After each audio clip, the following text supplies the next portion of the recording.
മൂന്നാം ദിനത്തിലും സഭ പ്രക്ഷുബ്ധമാണ്. ഭരണപക്ഷത്തിന് ഇടം വലം തിരിയാൻ സാധിക്കാത്ത രീതിയിൽ പ്രതിപക്ഷം പൂട്ടിക്കഴിഞ്ഞു. സ്വർണ്ണക്കൊള്ള കേസ് അങ്ങനെ മറക്കാൻ സാധിക്കില്ലെന്ന് ചൂണ്ടിക്കാട്ടി വി.ഡി. സതീശൻ സഭാ നടപടികളുമായി സഹകരിക്കില്ലെന്നും സഭയ്ക്കുള്ളിൽ പ്രതിഷേധം തീർക്കുമെന്നും അറിയിച്ചു. പിന്നാലെ സംസാരിക്കാൻ എണീറ്റ മന്ത്രിമാരായ വീണ ജോർജും എം.പി. രാജേഷും പ്രതിപക്ഷത്തിന് നേരെയാണ് തിരിഞ്ഞത്. ഹൈക്കോടതിയിൽ നിന്ന് തിരിച്ചടി കിട്ടിയ പ്രതിപക്ഷം ആ കലിപ്പ് സഭയിൽ തീർക്കുകയാണെന്നാണ് മന്ത്രിമാരുടെ കണ്ടെത്തൽ. എന്നാൽ സ്വർണ്ണക്കൊള്ള വിഷയം വസ്തുതാപരമാണെന്നും അതിൽ നിന്ന് ഒളിച്ചോടാൻ സാധിക്കില്ലെന്നും പ്രതിപക്ഷം ചൂണ്ടിക്കാട്ടി. പിന്നാലെ സ്പീക്കറുടെ ഡയസിലേക്ക് ചാടിക്കയറിയ പ്രതിപക്ഷം ബാനർ കൊണ്ട് ഷംസീറിന്റെ മുഖം മറച്ചു. എന്നാൽ ഇത് അംഗീകരിക്കില്ലെന്ന് പറഞ്ഞ സ്പീക്കർ ബാനർ മാറ്റണമെന്ന് അലറിയെങ്കിലും ഫലമുണ്ടായില്ല. കൂടുതൽ ഉയരത്തിൽ ബാനർ ഉയർത്തിയാണ് പ്രതിപക്ഷം മറുപടി പറഞ്ഞത്. ഇതോടെ LDF MLA-മാർ പ്രതിപക്ഷത്തേക്ക് കുതിച്ചെത്തി. പക്ഷേ പിന്മാറാൻ UDF ഒരുക്കമായിരുന്നില്ല. സഭ സംഘർഷഭരിതമായതിന്റെ വീഡിയോ ചേർക്കുന്നുണ്ട്, കണ്ടുനോക്കാം. ബഹുമാനപ്പെട്ട സ്പീക്കർ സാർ, അങ്ങേക്കറിയാം ഞങ്ങൾ ഈ നിയമസഭാ സമ്മേളനം തുടങ്ങിയ അന്നു മുതൽ ശബരിമലയിലെ സ്വർണ്ണക്കൊള്ളയുമായി ബന്ധപ്പെട്ട് ഞങ്ങൾ സമരത്തിലാണ്. സാർ, ശബരിമലയിലെ സ്വർണ്ണക്കൊള്ളയെക്കുറിച്ചുള്ള അന്വേഷണം സാർ വഴിമുട്ടി നിൽക്കുന്ന ഒരു സാഹചര്യമാണ്. SIT നോക്കുകുത്തിയായി നിൽക്കുന്ന ഒരു സാഹചര്യമാണ്. സാർ, എല്ലാ പ്രതികളും സ്റ്റാറ്റ്യൂട്ടറി ജാമ്യം എടുത്ത് പുറത്തിറങ്ങുകയാണ്. അടുത്ത ദിവസം 3 സുപ്രധാനമായ CPM നേതാക്കളും ഉണ്ണികൃഷ്ണൻ പോറ്റി കൂടി ജാമ്യം കിട്ടി പുറത്തിറങ്ങാൻ പോവാണ്. സാർ, സ്വർണ്ണക്കൊള്ള ശബരിമലയിലെ അയ്യപ്പന്റെ സ്വർണം കവർന്നത് യാതൊരു തെളിവുമില്ലാതെ, ഇനി പുതിയ പ്രതികളെ കുറിച്ചുള്ള അന്വേഷണം പോലും നടത്താതെ ഉള്ള പ്രതികൾക്ക് പുറത്തിറങ്ങാനുള്ള അവസരം ഉണ്ടാക്കി കൊടുത്തുള്ള അപകടകരമായ നിലയിലേക്ക് SIT അന്വേഷണത്തേക്കാണ്. സാർ, മുഖ്യമന്ത്രിയുടെ ഓഫീസിന്റെ സമ്മർദ്ദം കൊണ്ടാണ് സാർ SIT ഇങ്ങനെ ചെയ്യുന്നത്. സാർ, അതുകൊണ്ട് ഞങ്ങൾ സമരം കടുപ്പിക്കാൻ തീരുമാനിച്ചു. ഞങ്ങൾ ഈ സഭയിലും ഞങ്ങൾ ആ സമരം ഈ സഭയ്ക്കകത്തേക്കും തുടരാൻ തീരുമാനിച്ചിരിക്കുന്നു. ഞങ്ങൾ സഭാ നടപടികളുമായി സഹകരിക്കുന്നില്ല എന്ന് അങ്ങേ അറിയിക്കുന്നു. സർ, ചോദ്യം നമ്പർ 91 പാർലമെന്റ് മിനിസ്റ്റർ എന്ത് പറയുന്നു? ചോദ്യം number 91 doctor M.K. Muneer not in Shri N. Nellikunnu not in the seat. ചോദ്യം നമ്പർ 92 ശ്രീ KJ മാക്സി ബഹുമാനപ്പെട്ട പൊതുമരാമത്ത് മന്ത്രിക്ക് വേണ്ടി ആരോഗ്യ വനിതാ ശിശുവികസന മന്ത്രി. സർ, ഈ 91ാമത്തെ ചോദ്യം പ്രതിപക്ഷ ബെഞ്ചിന്റെ ചോദ്യമായിരുന്നു. സർ, വളരെ പ്രധാനപ്പെട്ട സംസ്ഥാനത്തെ ടൂറിസം മേഖലയെ ബാധിക്കുന്ന ഒരു ചോദ്യത്തിൽ നിന്ന് അവർ അത് ഈ വിഷയം സഭയിലേക്ക് കൊണ്ടുവരാതിരിക്കുന്നതിന് വേണ്ടിയിട്ടുള്ള അവരുടെ ഉത്തരവാദിത്തം ഇല്ലായ്മയാണ് സർ ഇതിലൂടെ കാണുന്നത്.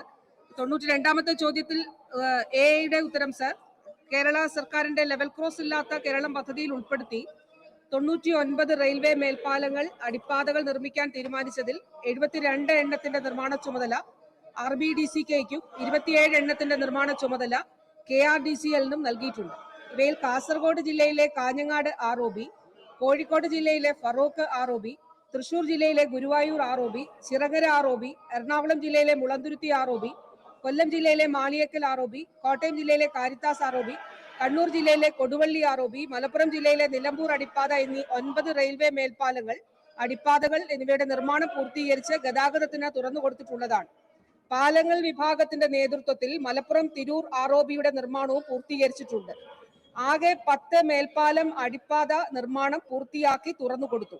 നിലവിൽ നിർമ്മാണം പുരോഗമിക്കുന്നവയുടെ വിശദവിവരം ഈ ഉത്തരത്തിന്റെ കൂടെ അനുബന്ധം ആയിട്ട് ചേർത്തിട്ടുണ്ട്.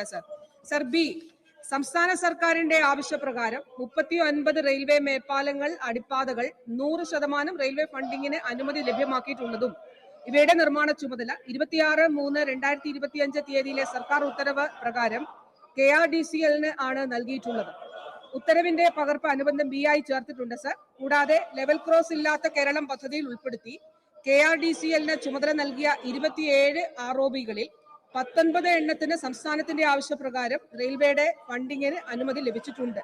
സർ, ഉത്തരം C, റെയിൽവേ മേൽപ്പാലങ്ങളുടെ അനുമതി, റെയിൽവേയുടെ അനുമതി തുടങ്ങിയവ ലഭ്യമാക്കുന്നതിന് കാര്യക്ഷമമായ ഇടപെടലാണ് പൊതുമരാമത്ത് വകുപ്പ് നടപ്പിലാക്കുന്നത്.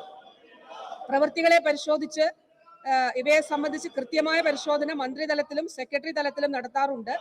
നിർമ്മാണത്തിനായി സൈറ്റ് ഹാൻഡ് ഓവർ ചെയ്യുന്ന സമയം മുതൽ നിർമ്മാണം പൂർത്തീകരിക്കുന്നതിനുള്ള കാലാവധി നിശ്ചയിക്കപ്പെടുകയും ആ കാലാവധിക്ക് അനുസൃതമായി ഓരോ പ്രവൃത്തിയും പൂർത്തീകരിക്കുന്നതിനുള്ള ഷെഡ്യൂള് തയ്യാറാക്കുകയും ചെയ്യുന്നുണ്ട്. തുടർന്ന് ഓരോ മാസവും നിർമ്മാണ പുരോഗതി വിലയിരുത്തുന്നതിനായി സൈറ്റ് ഇൻസ്പെക്ഷൻ, റിവ്യൂ മീറ്റിംഗുകൾ എന്നിവ നടത്തി ഷെഡ്യൂൾ പ്രകാരം പദ്ധതി പുരോഗമിക്കുന്നുണ്ടോ എന്ന് വിലയിരുത്തി വേണ്ട നിർദ്ദേശങ്ങൾ നൽകുകയും ചെയ്യുന്നു. കൂടാതെ പദ്ധതി നടപ്പിലാക്കുന്നതിൽ തടസ്സങ്ങൾ ഉണ്ടാകുന്ന സാഹചര്യങ്ങളിൽ സർക്കാർ തല ഇടപെടലുകൾ നടത്താറുണ്ട്. GAD അലൈൻമെന്റ് റെയിൽവേ അംഗീകരിക്കുന്നതിൽ തടസ്സം നേരിടുമ്പോൾ റെയിൽവേയുമായി യോഗം നടത്തി പ്രശ്നങ്ങൾക്ക് പരിഹാരം കാണാറുണ്ട്. സർ, ഉത്തരം ഡി. ലെവൽ ക്രോസ് ഇല്ലാത്ത കേരളം പദ്ധതിയിൽ ഉൾപ്പെടുത്തിയ 72 പദ്ധതികൾ ഉൾപ്പെടെ RBDCK നിർമ്മിക്കുന്ന 75 മേൽപ്പാലങ്ങളിൽ ബജറ്റ് മുഖേനയുള്ള 5 പദ്ധതികൾക്കായി 87.42 കോടി രൂപയുടെ ഭരണാനുമതിയും ബാക്കിയുള്ള 70 കിഫ്ബി പദ്ധതികൾക്ക് 1111.4 കോടി രൂപയുടെ ഭരണാനുമതിയും 2118.249 കോടി രൂപയുടെ സാമ്പത്തിക അനുമതിയും നൽകിയിട്ടുണ്ട്. കൂടാതെ KRDCL നിർവഹണ ഏജൻസിയായിട്ടുള്ള നിലമ്പൂർ റെയിൽവേ അടിപ്പാതയ്ക്കായി കേരള സർക്കാരിന്റെ വിഹിതമായി 5,554,822 രൂപ ചെലവഴിച്ചിട്ടുണ്ട്. സാർ, ഇതിന്റെ വിശദ വിവരം അനുബന്ധമായിട്ട് ചേർക്കുന്നുണ്ട്. Yes, parliamentary minister. Yes, please please. Banner താത്തില്ല, ബാനർ പിടിച്ചു മാറ്റും. Yes yes yes, parliamentary minister. Yes sir, ഈ പ്രതിപക്ഷം ജനാധിപത്യത്തോടുള്ള അവഹേളനമാണ്, ജനങ്ങളോടുള്ള വെല്ലുവിളിയാണ് സർ.